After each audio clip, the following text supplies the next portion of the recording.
Mort d'Émile. Ces nouvelles expertises qui sont attendues. Le 8 juillet dernier, le petit Émile disparaissait du Haut-Vernay. Ce n'est que le 30 mars qu'une randonneuse retrouve les ossements du garçon net.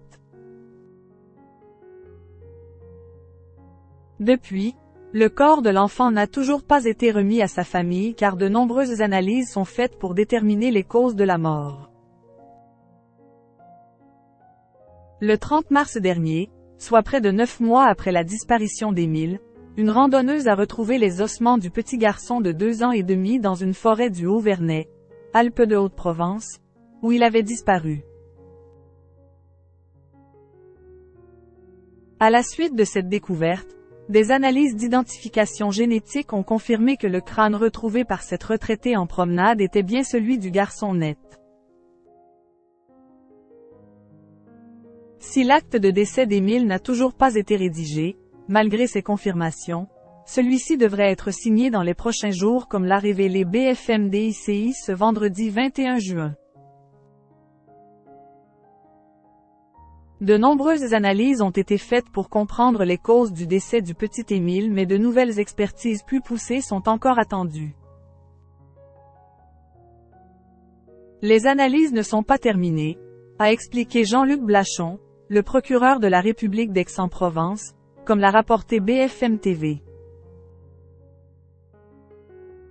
C'est pourquoi les ossements et le reste des vêtements du garçon ne devraient pas être rendus tout de suite à ses proches. Selon les informations de BFM TV, la piste supposant que l'enfant est mort après s'être perdu seul n'est pour l'heure pas encore privilégiée. Si nous avions des certitudes que l'enfant se soit perdu, on arrêterait tout. Et nous n'avons pas du tout cette certitude. On en est loin et nous travaillons encore pour ne rien laisser passer, a déclaré une source du média. Mort d'Émile. Les habitants du Haut-Vernay ne croient pas à la thèse de l'accident. Depuis la découverte des ossements du petit Émile, les habitants du hameau se sont posé de nombreuses questions et ont tenté de comprendre les causes de la mort du garçon de 2 ans et demi. Si certaines sources ont laissé entendre qu'il pouvait s'agir d'un accident, les habitants semblent perplexes. Ils vont conclure à un accident même si au fond de moi, je n'y crois pas, a par exemple confié un agriculteur à nos confrères de BFM TV. À l'instar d'autres habitants du Haut-Vernay, ils pensent que les ossements ont été mis là.